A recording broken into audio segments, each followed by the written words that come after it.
Manuel Martínez, ¿cómo estás? Bien, Jesús, ¿tú? Muy bien, Manuel. El día de hoy estamos en una fecha especial en el año 22 del mes 2 del día 22. A esto se le llama un año palíndromo o una fecha o en numerología algo palindrómico. Sí. ¿Qué es lo que significa y qué eventos podemos esperar o estamos viendo en este año 2022? Bueno, un número palindrómico o capicúa, como hemos dicho en otras ocasiones, es un número muy especial que solo tiene lugar una o dos veces al año. Eso para empezar. Marca un cambio. ¿Te acuerdas hace 2 años cuando hablábamos del COVID que había empezado en una fecha palindrómica?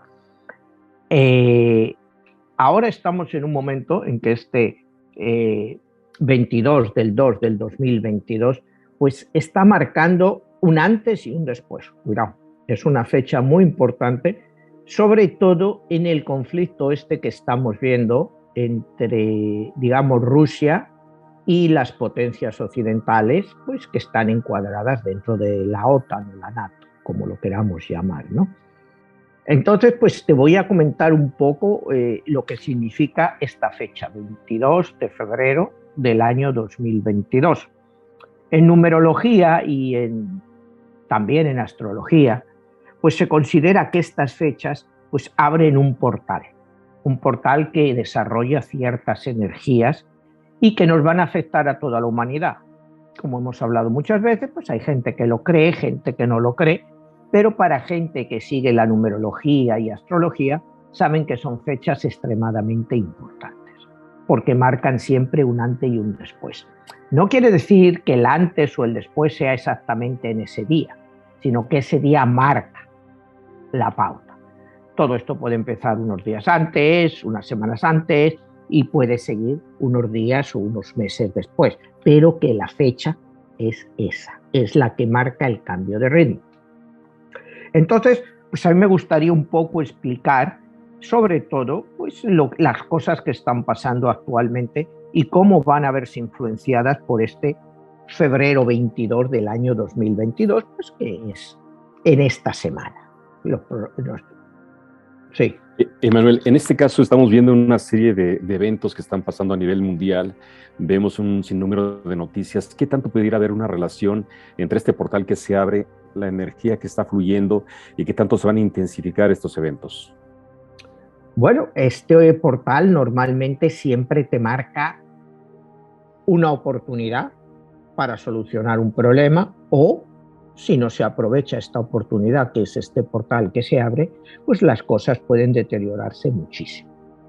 Eso es lo más, lo vimos cuando el COVID, que vimos que era el inicio, hablábamos que precisamente este portal que se abre el 22 de febrero del 2022 puede ser ya quizá definitivamente el fin del COVID, y ya el fin del COVID de la manera más fuerte que lo hemos visto, pues sí que lo va a marcar, porque ya es pues esta última variante del Omicron, pues parece ser que ya pues está controlada dentro de lo que cabe. A la mayoría de las personas que les está afectando, como muchas de ellas ya están vacunadas, pues está siendo un catarro, una cosa bastante pequeña. Entonces pudiéramos decir que este portal ya marca el fin del COVID. O sea, va a seguir habiendo casos del COVID por 1 año, quizá 2 años, no te digo que no, pero ya esa emergencia COVID se va a acabar. Lo cual pues va a ser bueno, pues no solo para la gente, sino también para la economía, en el hecho de que ya la gente empiece a perder pues el miedo, y ya pues una vez que la economía pues se ha abierto, por ejemplo en este país, pues en casi todos los estados, pues los estados ya están prácticamente abiertos, Seguimos con inconveniencias, que si para entrar a un sitio en unos estados necesitas mascarilla, en otros no. En los aviones, cuando viajas para entrar en Estados Unidos, tienes que hacerte otra vez las pruebas o de PCR o de antígenos, que son unas inconveniencias muy grandes y muy costosas. Cuidado, porque son costosas. Eso, el negocio que se ha montado en torno a este COVID es brutal. Yo recuerdo cuando estaba en España, como te tienes que hacer un PCR que sea 24 horas antes, te lo tienes que hacer por urgencia. Por supuesto, no te lo puedes hacer en un sitio gratuito. Te tenías que ir a un sitio privado que te cobraban por darte el resultado en el día entre 125 y 150 euros. Y había un montón de gente para hacerlo. O sea, este negocio del COVID se ha convertido en un auténtico negocio para mucha gente. Entonces, ya es hora también de que todas estas historias pues se vayan acabando. Y creo que este portal o esta fecha palindrómica capicúa, que es el 22 de febrero del año 2022, pueda empezar pues a ser ya el principio de todas estas cosas que yo creo que en muchos casos son absolutamente innecesarias. Manuel, ¿qué frecuencia tiene el número 2 y por qué hay quienes consideran que es el principio de un fin y el inicio de otro principio? Bueno, el número 2 siempre se ha caracterizado en numerología por ser la dualidad. Es un número, pues que el número 2 te refleja la dualidad. Entonces esa dualidad puede reflejarse de diferentes formas. Como te decía antes, tú sabes que siempre una dualidad es una fuerza de reacción contra acción. A una acción le viene una reacción. Entonces, el número 2 es un número que siempre tiene que manejarse con mucho cuidado. Y si tú te fijas a febrero 2, 2022, hay 1, 2, 3, 4, 5, 6 doses si quitamos el 0. O sea, cuando quitas el 0, todos son doses. O sea, tenemos 8 doses. 8, 2. O sea, que es un número, una situación, pues que se da, no sé cuántas veces se puede dar al cabo de un siglo, pero muy pocas veces que una fecha sean precisamente 1, 2, 3, 4, 5, 6 doses en una fecha. Y todo doses, porque el 0, acuérdate que lo quitamos. Entonces, pues es una situación conflictiva, lógicamente, porque estás poniendo a todos los doses, acción-reacción, dualidad, unos contra otros. Por eso es por lo que estamos viviendo toda esta situación de tensión, pues que ha empezado con Ucrania, en la economía esta situación de inflación que está acabando con mucha gente y que no sabemos dónde nos va a llegar. Entonces, esta fecha de febrero 22 del año 2022, pues es una fecha clave para ver si todos estos problemas que estamos pasando empiezan en cierto modo a curarse o a ser menos complicados. Porque otra posibilidad es que estos dos se estallen y nos lleven a una situación extremadamente conflictiva. A mí me parece que no va a ser así, porque cuando sumo todos los 8, 2, 4, 6, 8, 10, 12, me da un 3. 1 más 2, 3. Entonces eso me hace pensar pues que vamos a encontrar un cierto espacio para la tranquilidad. Y te hablo de tranquilidad como pasaremos ahora a hablar de toda la situación entre Ucrania, Rusia y la OTAN, que es, para mi gusto, este febrero 22 del año 2022 va a marcar el parámetro de lo que va a pasar. Para esta fecha debemos de estar seguros, o sea, y estás hablando que va a ser dentro de unos días. Hay bastante gente pues, que no ve el programa en directo, que lo ve luego, pues que a lo mejor lo está viendo hasta el mismo día este programa. Entonces, en la fuerza de estos números hace pues que tanto lo bueno como lo malo, te digo, por esa dualidad se intensifique. Si tú, digamos, eres una persona que tienes muy buenas intenciones, tus buenas intenciones se van a reflejar, pero el que tenga malas intenciones también se van a reflejar y vas a chocar el uno contra el otro, que es lo que estamos viendo ahora de Ucrania y, y Rusia. Y la NATO, o sea, porque no hay que olvidar, porque cuidado, vamos a empezar un poco a ver esta fecha en el problema que más tiene preocupado ahora mismo a la gente, que es la situación en Ucrania, Rusia y la NATO. ¿Quién tiene razón y quién no la tiene en este problema? Cuidado, porque vamos a ver, aquí las noticias que recibimos en Europa, pues culpan a los rusos de todo. Y yo creo que hay que empezar a analizar tanto las posiciones de los rusos como las posiciones, digamos, de los aliados de la OTAN y de Ucrania. Vamos a ver, yo, como te digo, lo manejo siempre todo, trato de hacerlo desde un punto de vista neutral. Escucho a unos y escucho a otros. Y entonces vamos a ver qué es lo que hay detrás de todo esto. Vamos a ver, en principio, por qué Rusia está, digamos, llevando un montón de tropas hacia la frontera con Ucrania. Se habla que hay como 100.000 tropas rusas en la frontera con Ucrania. ¿Por qué? ¿Por qué? ¿Cuál es el origen de este problema? Entonces vamos a ver cuál es el origen de este problema. Y vamos a irnos, ¿te acuerdas aquí cuando hace 2 o 3 meses hablábamos de Vladimir Putin? Cuando hicimos su... Él siempre ha dicho que Occidente ha toreado, ha chuleado a Rusia. Y la verdad es que es cierto. Desde la caída de la Unión Soviética en el año 1991, la nueva Federación Rusa que salió de la ruptura de la antigua Unión Soviética, pues ha sido ninguneada por Occidente. Aquí partimos a un punto de conflicto. El primero, Putin parte del hecho que durante las negociaciones después del rompimiento de la Unión Soviética, a Boris Yeltsin, que era el presidente de Rusia en aquella época, acuérdate que hemos hablado un poco también de Yeltsin, pues que era un personaje impresentable, un alcohólico, en fin, y que no negoció para el bien de Rusia, sino solo para el bien suyo y de todos esos oligarcas a los cuales hizo millonarios. Cuando llega Putin al poder en 1998 y ve el estado en que se encontraba la antigua Unión Soviética, la nueva Rusia, vio que era devastador, que el país estaba devastado, que el salario mínimo, o sea, el salario medio estaba en 100, 125 dólares al mes. Era un auténtico desastre. Y él dijo que eso se iba a acabar. Y acuérdate que dijimos que él llegó a un acuerdo, no llegó a un acuerdo, impuso un acuerdo a los oligarcas en que les dijo, hasta aquí habéis robado todo lo que habéis querido.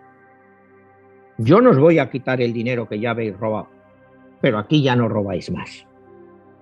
Entonces es que se empiezan a ir a Londres, que empiezan a comprar equipos de fútbol, que son todos los multimillonarios, porque Putin les dice claramente, aquí la juerga se ha acabado. A Putin se le acusa de ser un ladrón también, de haber robado. No lo sabemos, es posible que haya robado también. Son 24 años en el poder, me imagino que ha robado y mucho, pero en ningún momento ha robado lo que habían robado todos los oligarcas, porque además lo que hemos hablado otras veces, aquí los oligarcas robaron con dinero del propio Estado. Eso es lo más triste de todo esto, porque si tú dices son unos tiburones que vienen, no, pero en la época de Boris Yeltsin, digamos, sale una compañía de gas tipo Gazprom. Bueno, pues el gobierno les prestaba dinero a ese oligarca sacaba la compañía a bolsa, si a él le habían prestado 1.000 millones y él la vendía por 10.000, él devolvía al Estado los 1.000 millones que le habían prestado y se quedaba con 9.000. Es como se hizo así en Rusia, y en Rusia la caída de la Unión Soviética había aproximadamente 350.000 empresas públicas que fueron prácticamente desmanteladas. Cuando llega Putin en el 98 al cargo de primer ministro, pues él es un nacionalista. Él se ha criado pues, en la Rusia dura, del post-stalinismo. Bueno, ya todavía vivía Stalin cuando él nació, pero ya es el post-stalinismo, Nikita Khrushchev, los años duros de Brezhnev. Entonces, él trabajaba para la KGB. Acuérdate que cuando cae el muro de Berlín, Putin estaba en Dresden, en la ciudad alemana de Dresden, como agregado cultural, bueno, cualquier rollo que estaba ahí puesto, pero era espía.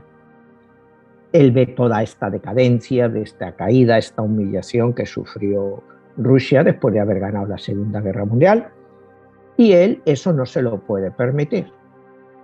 Entonces, como te digo, él llega en el 98 para poner orden. Y a Putin se le puede criticar, como te digo, puedes decir que ha robado, no lo sé, no lo sabemos, seguramente sí ha robado. Pero que él ha reorganizado Rusia, eso no hay duda. Rusia era un país del cual se mangoneaba, se los ninguneaba, y ahora ha dicho, esto se ha acabado, esto se ha acabado. Y poco a poco has visto que lo ha ido haciendo. ¿Qué es un dictador? Pues bueno, sí, yo no te digo que no. Él gana las elecciones técnicamente, democráticamente, pero todos sabemos que están manipuladas. Pero ¿en qué país las elecciones no están manipuladas? Todo lo queremos mirar desde el punto de vista occidental, que no somos y tal. Mira, en este país la bronca que ha habido el año pasado en las elecciones. Entonces, pues las elecciones rusas están manipuladas, posiblemente sí, pero que Putin tiene una gran popularidad en Rusia. Eso no hay duda. Que si hubieran sido 100% libres hubiera ganado. Yo me atrevo a decir que sí, pero no con las mayorías que ganan. Pero yo creo que eso es hasta secundario en el tema que nos toca hoy, que es la tensión, la posible guerra. Y esa posible guerra, ¿entre quién sería? Eso es lo que hay que analizar. Que aquí, pues yo oigo las noticias constantemente, yo escucho las noticias aquí de CNN, de Fox, de Estados Unidos, del Internet, escucho las noticias de España, de México, y parece que el malo de la película es Rusia. Y tú sabes que muchas veces en esto no hay ni buenos ni malos. Hay que escuchar a todas las partes. Entonces volvemos al punto que decíamos al principio. Cuando se disuelve la Unión Soviética y a Yeltsin se le garantiza que la OTAN, la NATO, no se va a expandir hacia los países del este. La OTAN, Estados Unidos dicen que es mentira, que eso nunca se le dijo, que no hay ningún tratado firmado, lo cual es cierto. Pero a mí también me cuesta mucho creer que no le dijeran que no se iba a expandir. O sea, que iba a dejar todo así y abandonar todo el imperio soviético y que se fuera a permitir que todos entraran en la OTAN para acorralar a Rusia. O sea, y una cosa que creo es que los rusos de estúpidos no tienen nada, y lo han demostrado a lo largo de su historia. Que fue un momento de debilidad, fue un momento de debilidad, pero un momento de debilidad por el que no van a pagar eternamente. Y es lo que ha visto Putin. Y Putin alega que se dijo que no se iba a expandir la OTAN. No se iba a expandir. Y la OTAN no ha hecho más que expandirse. Primero fueron Belarus, como es Letonia, Lituania y Estonia, que son frontera con Rusia, que ingresaron en la OTAN. Después fue Polonia, fue Bulgaria. Y claro, Rusia tenía demasiados problemas económicos como para poder hacer fuerza a eso. Ahora Rusia. Bueno, la situación rusa no es la ideal. El Producto Nacional Bruto ruso es relativamente pequeño comparado, es incluso no llega al nivel de Italia, pero aún así el poderío armamentístico ruso es muy importante. Siguen siendo la primera potencia nuclear del mundo. Tienen más armas nucleares que Estados Unidos. Entonces, tú te vas a poner a jugar con este país, con Putin, sabiendo el poderío que tiene detrás. No sé, no entiendo esa provocación. Y la provocación ha venido Pues por Ucrania. Porque aparentemente, Ucrania quiere unirse ahora a la OTAN. Claro. ¿Qué ha dicho Rusia en relación a eso? Dice, no, yo no voy a tener misiles en mi frontera. No lo voy a tolerar. Entonces, ¿cuál es la respuesta de Occidente? Ucrania es un país soberano y puede hacer lo que le dé la gana. Si Ucrania quiere unirse a la OTAN, Rusia no es nadie para decir que no. Y ahí es donde entra Putin y dice, sí, yo digo que no. Y cuando ha habido todas estas broncas, acuérdate, hace 2 semanas o 3, Lavrov, el ministro de Asuntos Exteriores ruso, les dijo claramente, muy bien, vosotros queréis poner armas de la OTAN apuntando a Rusia desde Ucrania en mi frontera. Y si yo les pongo en Cuba, yo las pongo en Venezuela y yo las pongo en Nicaragua, ¿cómo reaccionaría Estados Unidos? Y te voy a un ejemplo más claro. Partamos del hecho de que todos los países son soberanos. Bueno, si Ucrania como país soberano tiene derecho a tener armas que apuntan a Rusia, ¿por qué Cuba no va a poder tenerlas? Es que no es un país soberano también, aunque sea menospreciado. Es que Nicaragua no es un país soberano, es que Venezuela no es un país soberano. Sí. Manuel, ahí hay una de las preguntas que quizá más nos estamos haciendo a nivel de qué tanto te permite tu soberanía tomar decisiones. Hace un momento lo mencionas a nivel de Ucrania. Si es un país soberano, ¿por qué no pudiera él tomar la propia decisión de entrar a la OTAN? Bueno, pues la respuesta te la acabo de dar hace un momento. Si nos ponemos en el punto de vista de que todos los países son soberanos, Ucrania tiene todo el derecho del mundo a entrar en la OTAN. Igual que Cuba tiene derecho a entrar en un pacto con los soviéticos, Nicaragua o Venezuela.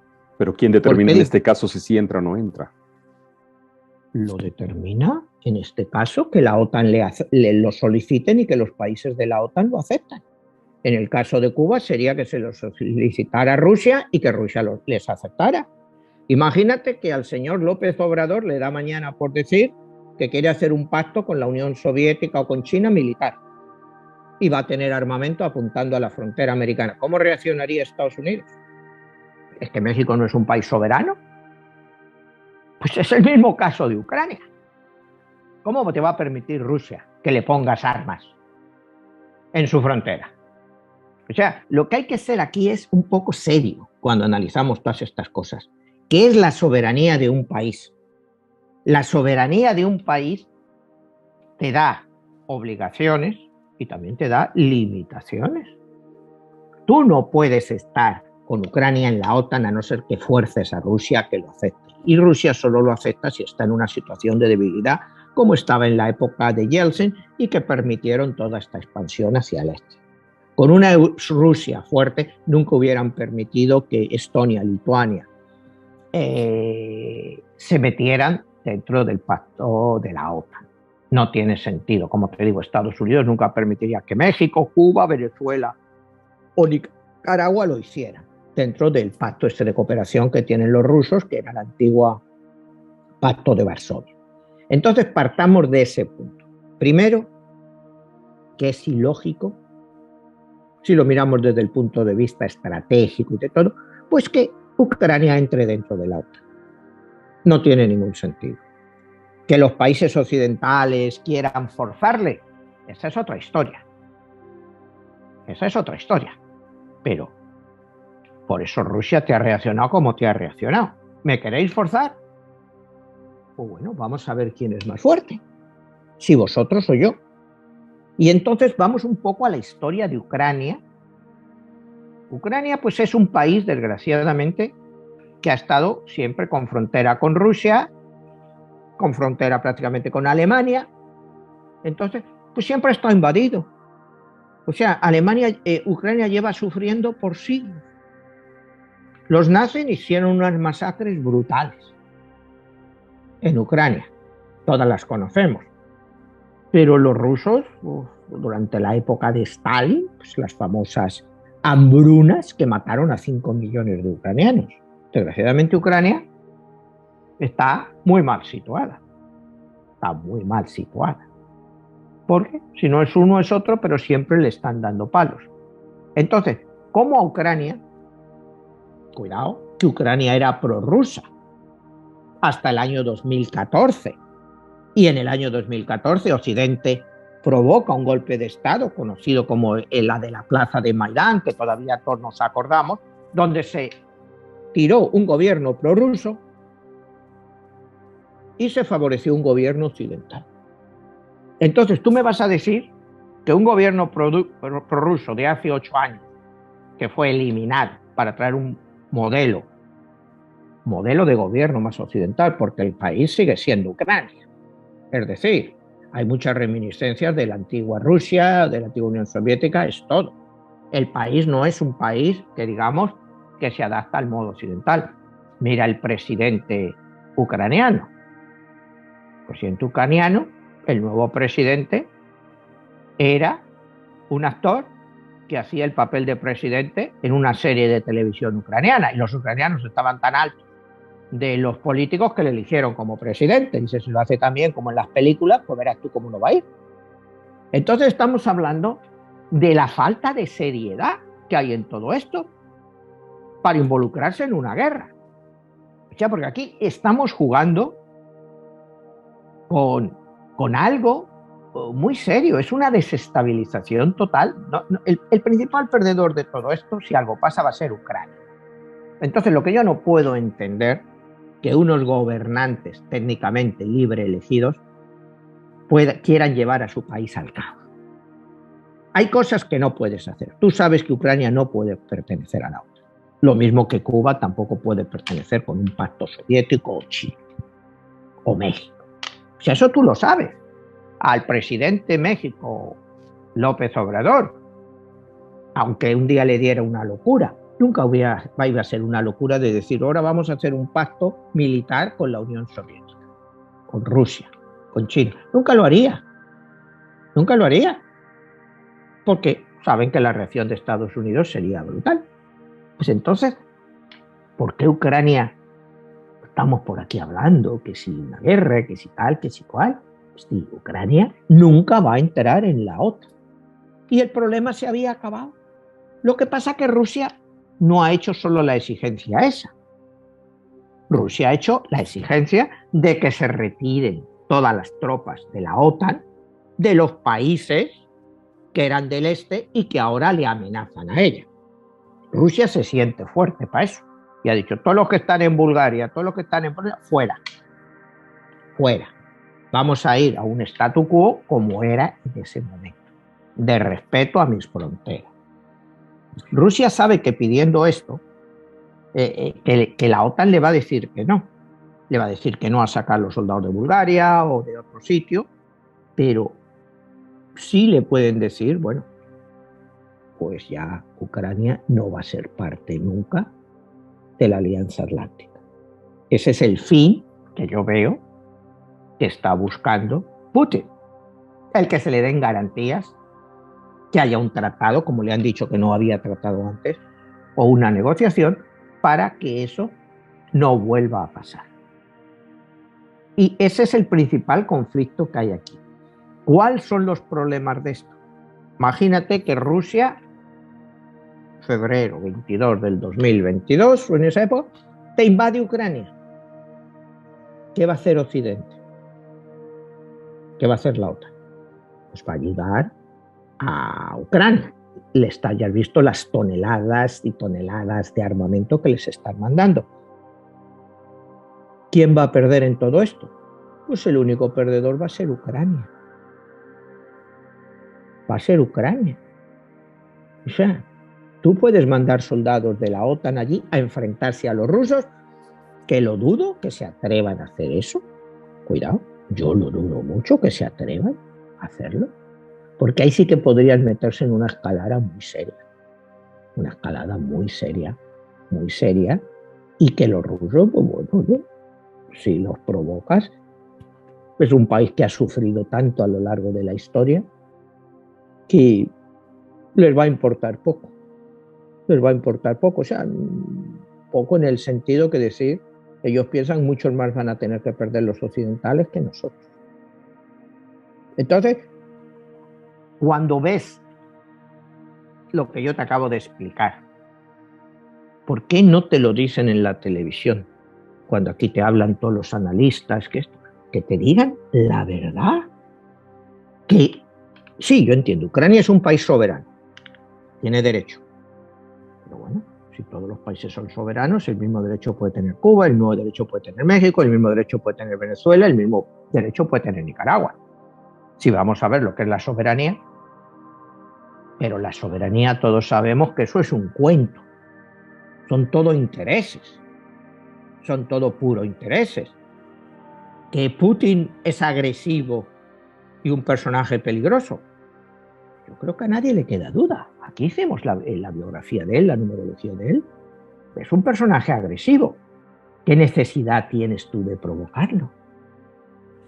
Emanuel, aquí hay una de las cuestiones que quizá poco se habla, que Ucrania es un país petrolero y que los intereses que hay ahí tienen que ver con el manejo del petróleo y la energía, y si se entra en un conflicto entre que si se va a la guerra o no, qué tanto va a afectar la economía, qué tanto nos va a afectar a nosotros en nuestro bolsillo, todo esto cómo se va a ver reflejado en cada uno de los países, por ejemplo Estados Unidos, México, Latinoamérica. Bueno, mira, sí, Ucrania es un país petrolero, pero bueno, tampoco tan grande. Es un país agrícola. Por mucho tiempo se le ha llamado el granero de Europa, porque la producción de trigo, y eso es por lo que cuando Hitler invade el este, lo primero que invade es Ucrania, porque quiere garantizarse el trigo para Alemania, para su nueva Alemania. Hoy en día, pues, las exportaciones agrícolas de Ucrania, pues son de las más grandes de Europa. Es de lo que vive el país. Ucrania es un país de paso. Por ejemplo, el oleoducto ruso que está llegando a Alemania para la distribución del gas pasa por Ucrania. Si Ucrania cerrara ese gasoducto, automáticamente el gas ruso no llegaría a Europa. Entonces, hay muchas implicaciones. ¿Cómo afectaría esto al mundo? Me estabas preguntando. Bueno, pues lógicamente, si se estalla un conflicto, lo primero que ha dicho Estados Unidos, que le van a poner a Rusia las sanciones económicas más grandes que se han visto nunca en la historia, estilo de las que le pusieron a Irán. Bueno, ¿cómo hará frente Rusia a eso? De entrada tiene unas reservas en dólares que se calculan entre 600 y 700 mil millones de dólares. Hoy en día tienen los rusos.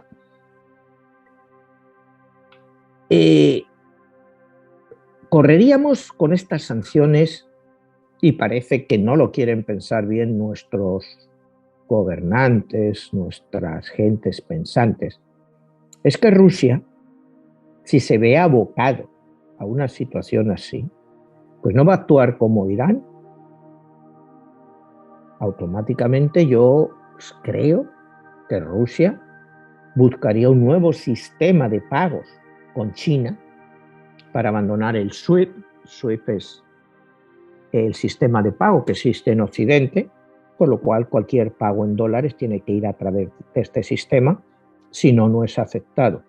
Ellos podían crear, estoy seguro que ya están estudiando, un sistema de pagos alternativos y que no sea en dólares, con lo cual el perjuicio que le pudiera venir al dólar podría ser muy importante. Estamos hablando de las ramificaciones de eso, que hasta ahora no han tratado, pero yo estoy seguro, incluso, no tienes que ser un genio, para que crearan un sistema basado en el oro. Rusia tiene infinidad de oro. Un sistema de pagos basado en el oro. Acuérdate cuando Occidente acaba con Gaddafi, lo hemos comentado aquí en algún programa, es porque Gaddafi, él no estaba molestando con terrorismo a nadie. Desde que Reagan le bombardeó en el año, no me acuerdo, 85, 86, ¿te acuerdas que le mataron a un hijo? Pues Gaddafi no volvió a dar señas de terrorismo. Sin embargo, creo que es en el año 2012 cuando Gaddafi propone crear un nuevo sistema de pagos para el petróleo y que se haga con una nueva moneda que se va a llamar el dinar de oro. Es decir, que todos los pagos de petróleo en África se hicieran a través de los dinares de oro. ¿Qué pasó? Pues que Occidente dijo, esto es inaceptable. ¿Cómo vamos a permitir eso? Todo el mundo de los petrodólares, porque todo el petróleo del mundo se paga en dólares. ¿Qué quiere decir esto? Que si tú eres europeo, digamos, tú eres francés y quieres comprar petróleo, tienes que cambiar tus euros a dólares para pagar. Es decir, si el mercado mundial de petróleo hoy en día es alrededor de 100 millones de barriles diarios, 100 millones de barriles diarios, a $90, que está más o menos hoy el petróleo, pues estás hablando de 9.000 millones de dólares diarios. Si tú lo multiplicas por 365 días que hay al año, estás hablando de casi 3 billones, 3 trillones de dólares que se mueven al año. Imagínate si tú al dólar le quitas, no ya los 3, le quitas 1,5, que la mitad de los países deciden no pagar en dólares. ¿Dónde se iría el dólar?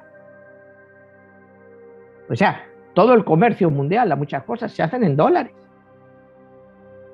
Tú tienes que cambiar tu moneda a dólares para hacer los pagos en dólares y que estos pasen por un SWIFT en Nueva York, en la Reserva Federal. Entonces estamos hablando de las repercusiones que pudiera traer esta solución rusa, que yo no te estoy descubriendo nada nuevo, que te digo, igual que se lo inventó Gaddafi, pues yo estoy seguro que los rusos y los chinos están buscando un sistema para hacer frente al dólar en un sistema, en un caso de una situación dramática. ¿Qué podría pasar con eso? Pues que todas las economías basadas en el dólar sufrirían una barbaridad. Entre ellos, el país más afectado, lógicamente, sería Estados Unidos. Aquí lo hemos dicho ya varias veces durante estos 2 años y pico que llevamos de pandemia, que este país lo que ha gastado, lo que ha dado, la cantidad de dinero que ha dado a la gente, la cantidad de dinero que ha dado a los negocios. Ningún país del mundo ha podido hacer eso, porque no tienen el dinero. En Estados Unidos, pues el dinero se ha dado porque se ha creado, porque el dólar no está respaldado por nada, solo por, como se dice, the good faith and credit of the United States, el buen crédito y la fe en el gobierno de los Estados Unidos. Si esa fe se pierde, ¿qué es lo que vale el dólar? Y creo que este conflicto, esta fecha, febrero 22 de 2022, es un pivote para ver hacia dónde vamos. Puede ser una fecha ya de desafío a Estados Unidos. Acuérdate que el mundo está viendo en Estados Unidos un país débil, con Joe Biden. O sea, ven cierta debilidad en Estados Unidos. Ven que él no tiene el apoyo ni de su propio partido. Entonces lo ven en una situación donde se pueden tomar medidas. Entonces, lo que te quiero decir, cuando hablamos de estas medidas que se dicen como no se han visto nunca, que el número 2 es dual. A una acción viene una reacción. Y no sabemos cuál pudiera ser la reacción. Y te digo, una reacción podría ser eso, crear un sistema, otra vez basado en el oro. Y que todo tuviera que ser pagado en oro, pero en oro de verdad. O sea, lo que te estoy diciendo, créeme, no es una cosa... provocaría una subida brutal en el precio del oro. Acuérdate que ya durante la gran recesión americana, creo que fue en el año 1932, cuando Roosevelt confiscó todo el oro de los americanos. Lo confiscó. O sea, no te lo robó.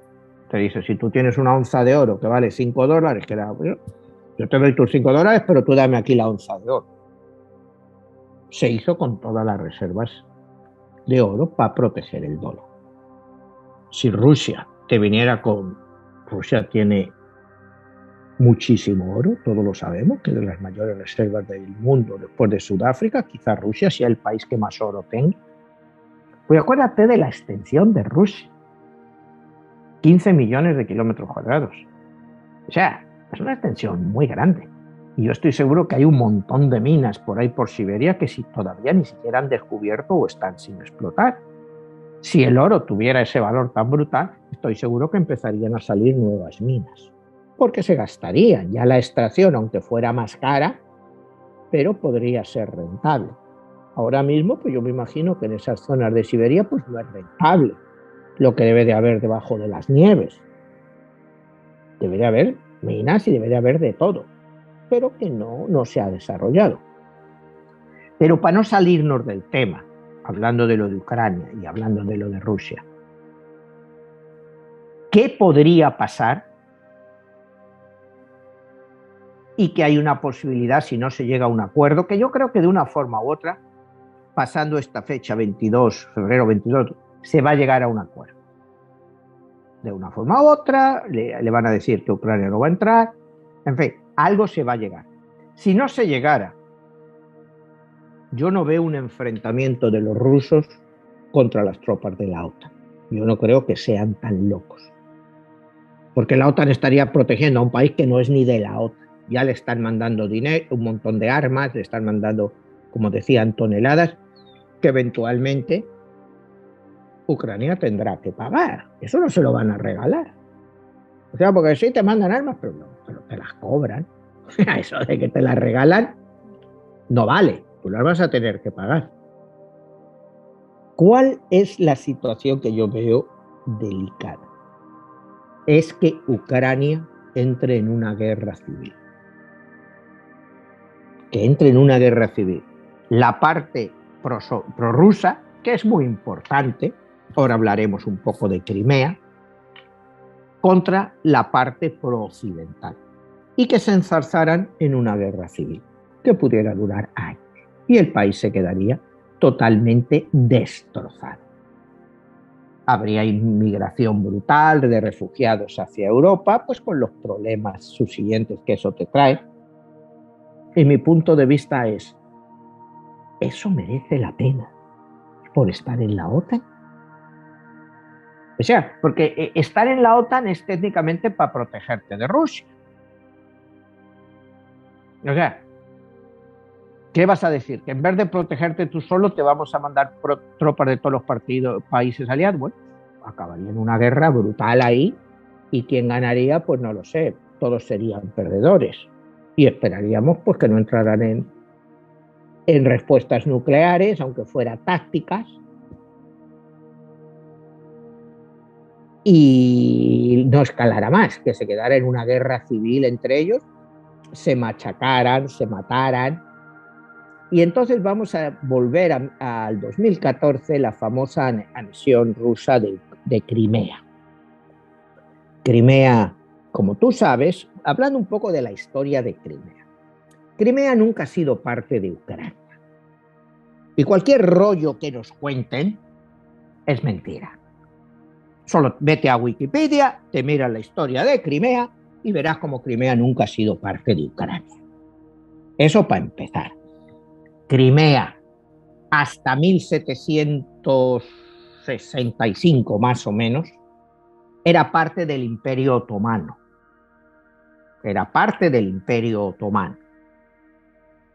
Después, el zar ruso los derrota en 1765-1770 y lo hace parte del Imperio Ruso de la época.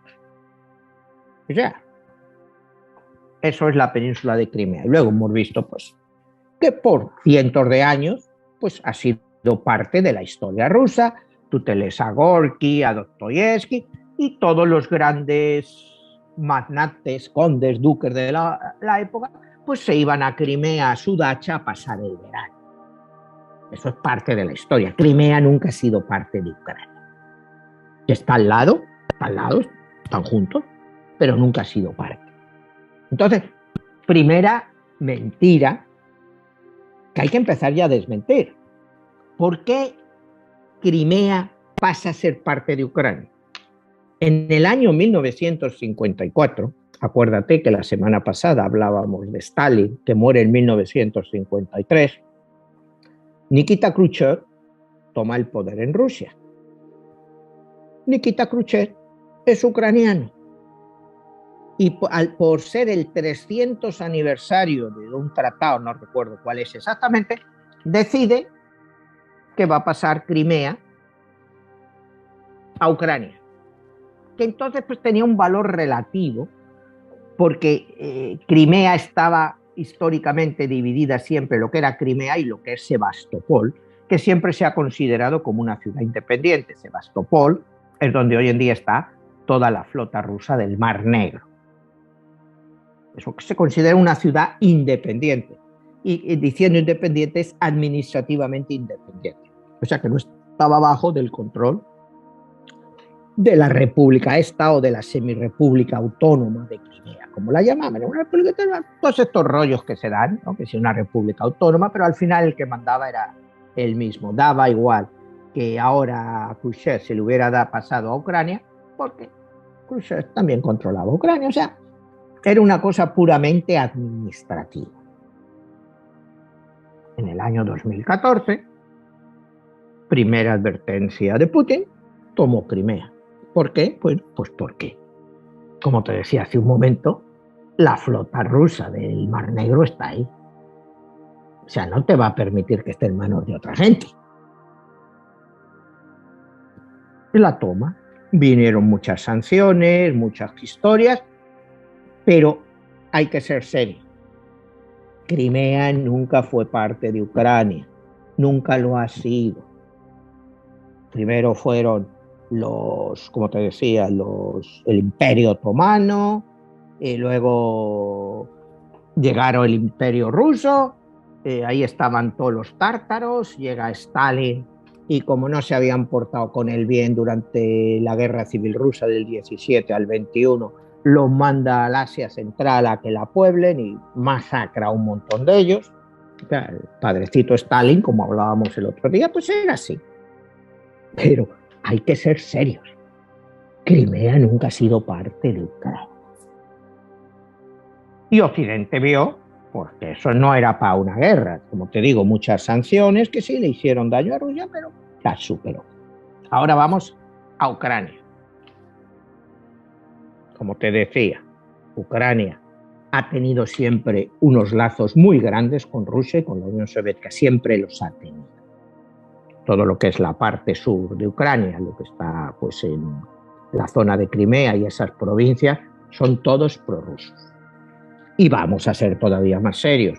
Cuando Rusia se anexiona Crimea, hay un referéndum y el 80% de la población vota por ser parte de Rusia. Me dirás, ¿estaba manipulado? Sí, posiblemente, pero el 80% de la población de ahí es de origen ruso. O sea que por muy manipulado que esté, tiene su cierto sello de veracidad. Lo que trato aquí de hacer, Jesús, te digo, ni soy prorruso, ni soy pro-OTAN, ni soy pro nada, es de ver un poco los hechos. ¿Cuáles son los hechos verdaderos? Y si esta situación de Ucrania tiene sentido para llevar a una guerra.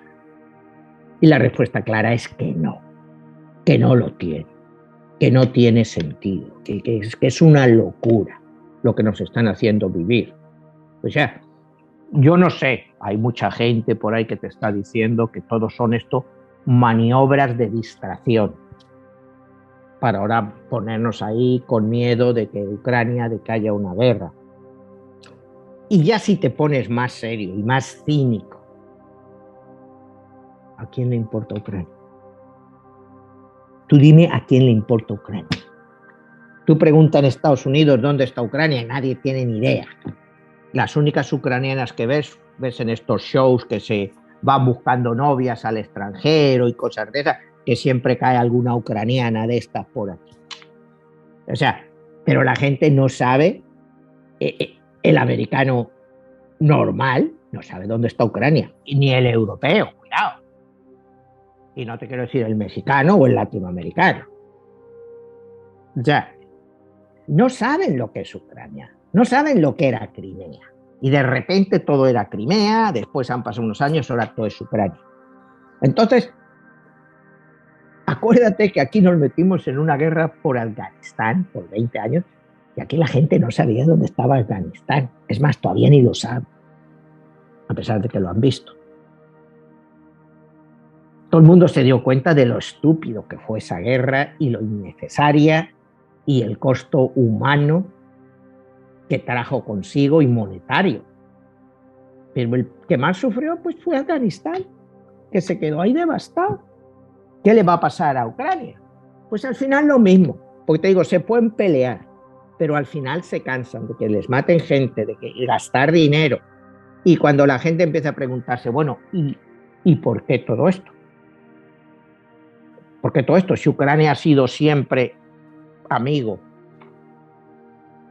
de los rusos, si han tenido frontera y siempre han tenido una gran relación. Cuando te vas por las partes de la frontera ucraniana, una gran parte, como te decía antes, no solo en el sur, sino en muchas otras partes, es parte o sea, el 95% de las personas en esas zonas hablan ruso.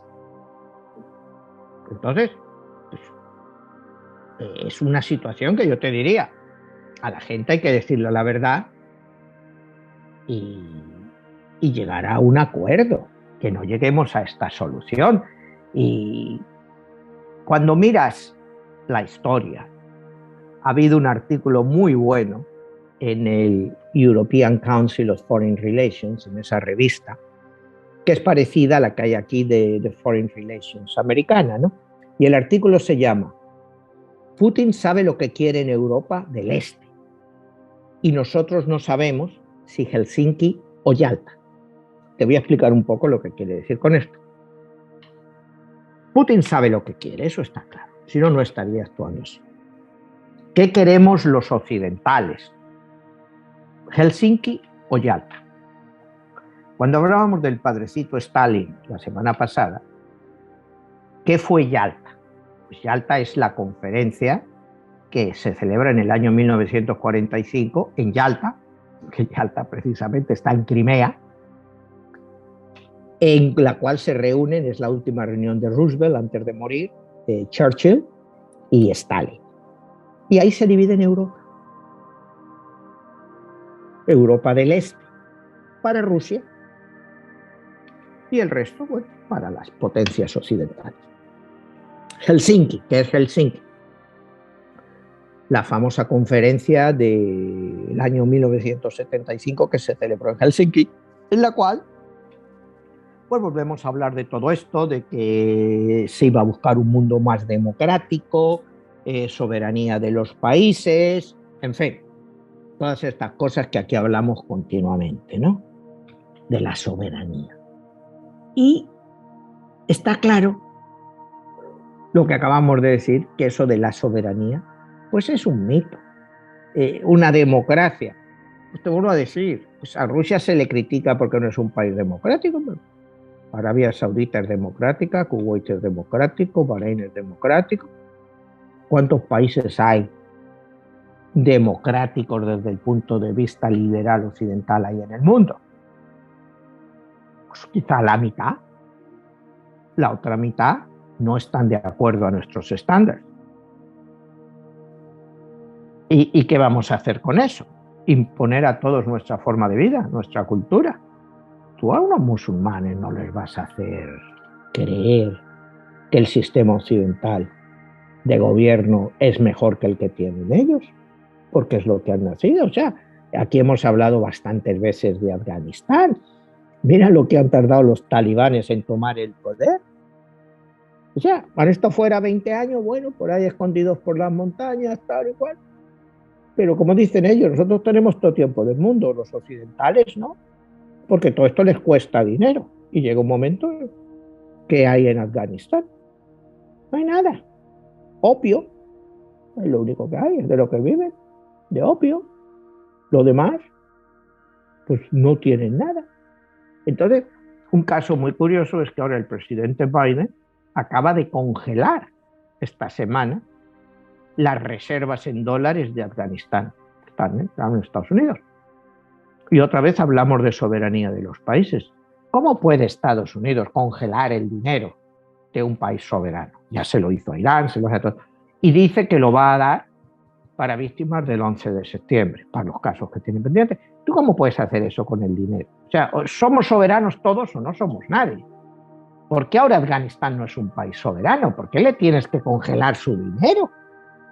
Pues, o sea, es que eso de ser policías del mundo, pues ya empieza a no tener sentido. Imagínate que te digo, pues, que a Rusia, que le congelan lo que tenga en Estados Unidos. pues vas a una guerra mundial, pero mundial de bombazos atómicos por todas partes, porque te están robando tu dinero que tienes ahí guardado. O sea, tenemos que ser muy cuidadosos con toda esta historia que te digo de las sanciones. Porque sí se las puedes hacer a Afganistán, se lo puedes hacer a Irán, pero a Rusia, cuidado. Y ahí viene la segunda parte que te digo del peligro de este 22, del 2 del 2022, que es China. Porque China está viendo las cosas venir. Putin se fue a la inauguración de los Juegos Olímpicos, ahí tan tranquilito, tal. Y supuestamente llegaron a un acuerdo que cualquier acción militar rusa, pues no va a tener lugar, si acaso va a tener lugar, hasta después de terminados los Juegos Olímpicos de Invierno, que terminan alrededor de esta fecha.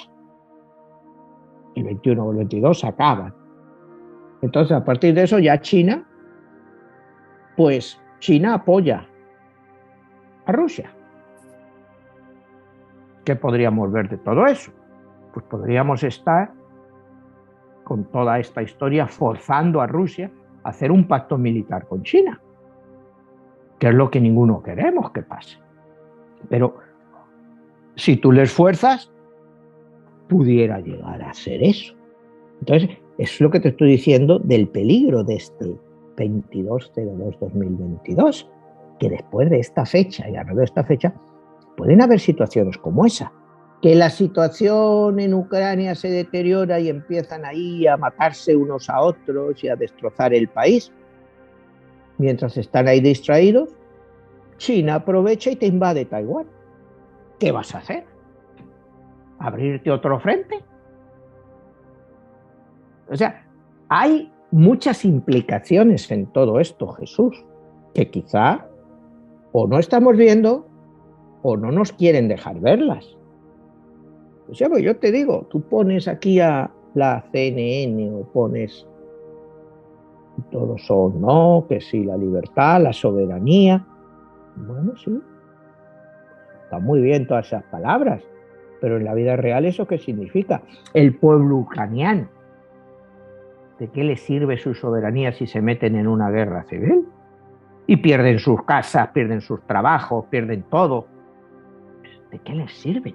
¿Quién les está llevando a hacer eso? Y yo me pregunto eso, ¿quién les está llevando?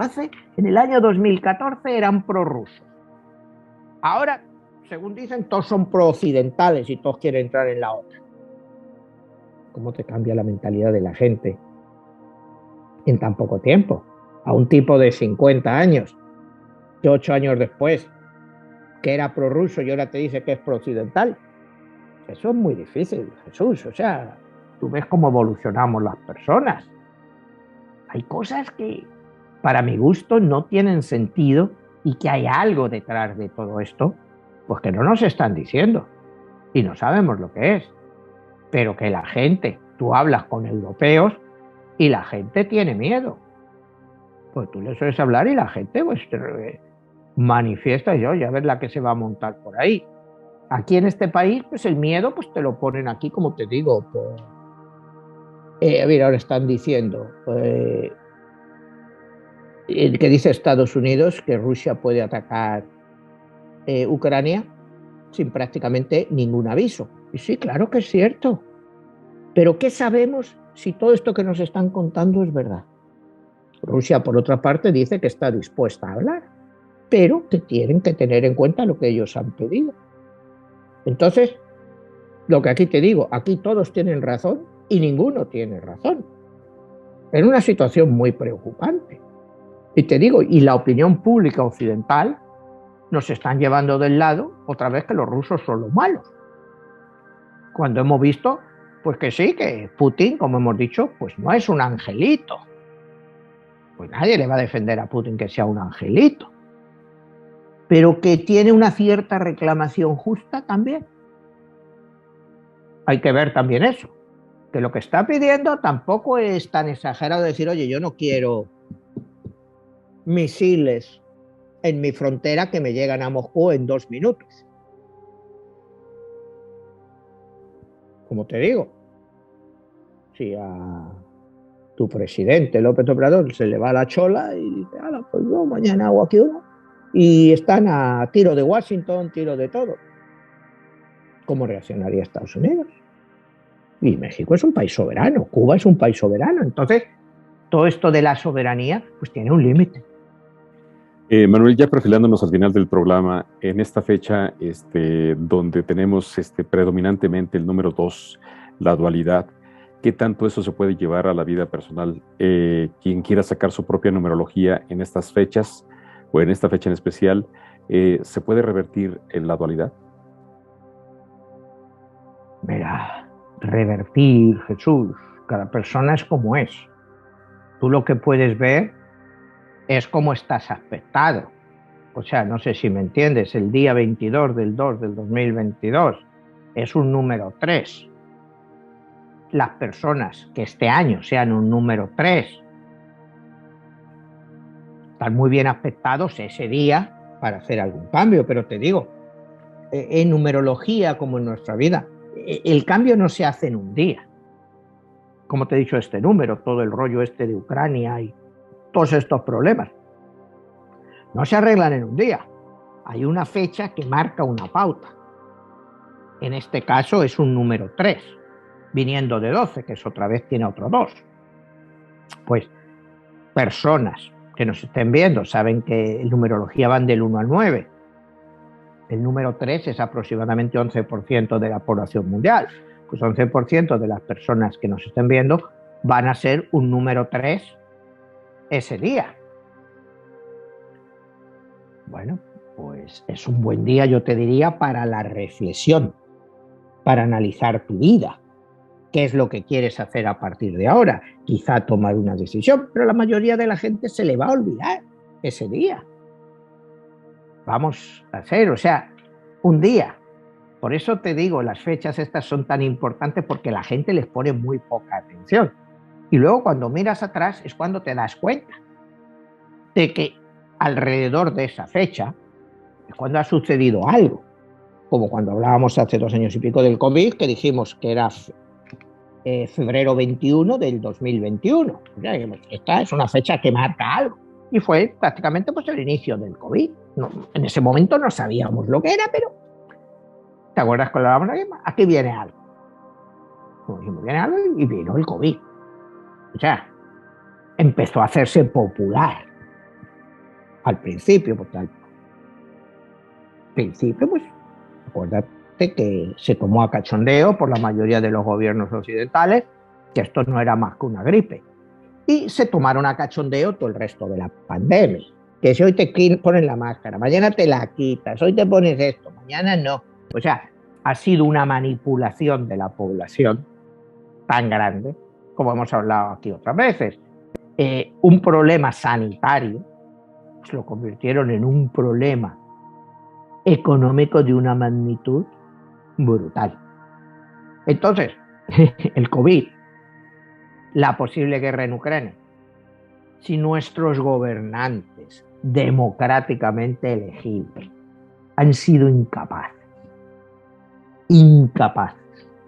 de controlar el COVID de una manera más o menos seria, ¿tú te imaginas con centenares de miles de muertos lo que van a hacer esta gente? ¿Cómo los van a atender? ¿Cómo van a atender a esos refugiados? O sea, le van a dejar a Ucrania ahí todo el paquete. Entonces, yo lo que pienso es que el pueblo ucraniano pues es históricamente pues un pueblo serio, o sea, son gente también que han sufrido mucho, como te decía, nazis, comunistas, entre unos y otros, todo el mundo les está dando palos, ya han aprendido. Espero que tengan la suficiente capacidad de que esto se acabe, bien sea sacando a ese gobierno, bien sea haciendo un referéndum. Yo no sé, algo tienen que hacer para que dejen de hablar por ellos gente que no quiere salvarlos. Cuidado, estás hablando de la salvación de todo un pueblo, de todo un país, que como se metan en una guerra civil lo destrozan para 30 años. Les vuelven a 30 o 40 años atrás. Y les puedes poner hasta millones de muertos. ¿Quién gobierna ese país? O sea, ¿quién rige esas mentes? Por una parte, uno tira una cosa, pero bueno, es que los gobernantes nos manipulan hasta ese punto. Y la verdad es que sí, porque yo no entiendo ucraniano, ¿no? Pero ruso. Pero yo estoy seguro que si tú pones la televisión ucraniana o rusa, en la televisión rusa vas a estar escuchando una serie de historias y en la ucraniana otra. Y la gente se lía. Aquí todo es mucho más uniforme. Tenemos que defender al mundo libre. Ese es el discurso que aquí damos. Tenemos que defender el mundo libre. Bueno, ¿a qué costo vamos a defender ese supuestamente mundo libre del que hablamos? No sé si me entiendes. ¿Qué es mejor? ¿Quedarse Ucrania tal y como está ahora? Tal y como está ahora, que han progresado, o meterse en un conflicto. O sea, meterse en un conflicto, ¿y qué van a conseguir de ese conflicto? Es que de ninguna forma van a conseguir nada. Es que el nivel de vida de Ucrania no va a aumentar porque sean parte de la OTAN. Eso no quiere decir que la gente vaya a vivir mejor. Les venden la idea de que están más seguros y de que ya no tienen miedo de la Unión Soviética. Pero si Rusia quisiera invadir, el primer país que iban a entrar es Ucrania, fuera miembro de la OTAN o no. Si nos vamos a una guerra en toda escala, lo primero que cae es Ucrania, después te cae Polonia, después te va cayendo Bulgaria, te va cayendo todo, como pasó en la Segunda Guerra Mundial, hasta que vuelvan a entrar los rusos en Berlín. Y los alemanes se dan cuenta de eso, cuidado, que los alemanes son los que más se oponen a todo esto, ¿eh? El nuevo canciller Scholz, que está visitando ahí, porque sabe lo que puede venir, porque ellos ya han experimentado a los rusos. Y los rusos es un país muy duro, que ha sufrido mucho, y un país muy nacionalista y muy patriotero. Lo han demostrado al cargo de toda su historia, que van a luchar hasta el último palmo de tierra. Y lo que les quiten, como decíamos el otro día con el padrecito Stalin, lo van a quemar, no van a dejar nada para nadie. Entonces, ¿qué quieren? ¿Que se metan en Ucrania unos por un lado, otros por otro y arrasen todo el país? Yo lo único que quiero hacer es una llamada a la conciencia y una llamada a estudiar la historia y a ver las cosas un poco como son. Que digamos, poniéndonos que los dos tienen razón. Pero cuando hay dos personas que tienen razón, pues tienen que encontrar un término medio donde se puede llegar. O sea, lo que está claro es que Rusia no puede permitir que Ucrania entre en la OTAN, por los ejemplos que acabamos de dar aquí. Entonces, hay que encontrar un punto medio. Eso es lo único que yo abogo. Las personas que vean este programa, pues quiero que piensen. Yo estoy seguro pues que habrá personas pues que estén de acuerdo conmigo y en otras me lloverán las críticas, ¿no? Como diciendo que estoy apoyando a Putin, y yo no estoy apoyando a Putin en ningún momento. Yo a Putin le veo una persona peligrosa, pero muy inteligente. Cuando hablábamos el otro día de Stalin, oye, Stalin fue una persona muy inteligente. O sea, que con una persona inteligente, pues eventualmente tú puedes dialogar. Hitler dialogó con Stalin para hacer el pacto Ribbentrop-Molotov. O sea, una persona inteligente te va a negociar, porque Putin no quiere una guerra, porque la economía rusa no está para guerras. La economía rusa está para levantarse y ser cada día más fuerte, pero no puede afrontar una guerra. Que los países de la OTAN tienen mucha más disponibilidad económica para afrontar esa guerra, está claro. Pero hoy en día una guerra ya no es solo cuestión de dinero, y se ha demostrado en Afganistán, se ha demostrado en Irak, que da igual el dinero que pongas. Al final, eso no quiere decir que vayas a ganar la guerra. Entonces aquí estamos en la misma situación. Lo que pasa es que esto por primera vez, después de la guerra de los Balcanes, de los 90, está afectando a Europa directamente. Y yo pongo como ejemplo otra vez, ahora que lo acabamos de mencionar, la guerra de los Balcanes. ¿Cómo quedó la antigua Yugoslavia? Unos odios, unas cosas que ya nunca se van a... Campos de concentración. ¿Queremos ver lo mismo en Ucrania o preferimos sentarnos a dialogar y que las dos partes se entiendan? Y que acepten que tiene que haber un acuerdo. Que no es tan difícil, o sea, que no es tan difícil entender la posición rusa, y los ucranianos tampoco. O sea, yo no puedo creer que los ucranianos quieran entrar en la OTAN. Sinceramente, me cuesta creer que dicen que están a favor, cuando tú ves otras partes de Ucrania que hace 8 años el 80% dijeron que se querían ir a Rusia, en Crimea. Entonces, ¿quién miente en todo esto? ¿Quién miente? Las encuestas, ¿qué encuestas? ¿Quién hace esas encuestas? Mira, acaba de haber elecciones autonómicas en España. Y si ves las encuestas que sacaba el gobierno de los socialistas a lo que ha sido la realidad al final, pues es para reírte de las encuestas. Y esa manipulación tan brutal que te hace el poder de las encuestas. Porque entrevistan a amiguetes, y luego te sacan los resultados que les da la gana para influenciar a la población. ¿Qué se consigue con unas encuestas manipuladas? Bueno, gente que va a votar a lo mejor a un partido de la oposición dice, si vamos a perder igual, ¿para qué voy a votar? O sea, eso es lo que está detrás de estas manipulaciones, Jesús, que parece que no queremos ver. Y, por ejemplo, en este país, cuando tú ves las encuestas, si te las hace una fundación o del lado demócrata, ¡buah!, los demócratas ganan. Te lo hacen los republicanos, ganan los republicanos. Ya no te quiero decir en México, ¿no? Los famosos referéndums que se están haciendo ahora. Pues tú haces un referéndum y te va a salir el 80% a favor de lo que diga el señor presidente. Pues en España, en estas elecciones, pues ha sido igual. Estas que han pasado, te iban a ganar los socialistas no sé con cuánto, y al final pues lo han ganado. Han perdido un montón. Entonces, manipulas a la gente con esas encuestas y hay que tener mucho cuidado con esas encuestas. Pues muy bien, Manuel, hemos llegado al final del programa y pues muy interesante esta reflexión de esta numerología que tenemos en esta fecha especial, en este mes y en este año, y que curiosamente coinciden con todos estos eventos internacionales y que bueno, pues estamos a la expectativa de qué va a pasar. Y bueno, pues ¿dónde pueden conseguir tus libros, 22, La Guerra de los Dioses y las demás publicaciones? Pues como hemos dicho muchas veces, todo lo pueden conseguir en Amazon, tanto en libro físico como en ebook o como en audiolibro, tanto en inglés como en español. Todas las publicaciones las puedes conseguir ahí.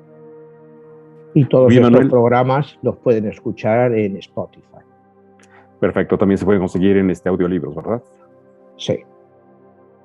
Muy bien, pues nada, Manuel, estamos ahí viéndonos. Hasta la próxima. Hasta la próxima, Jesús.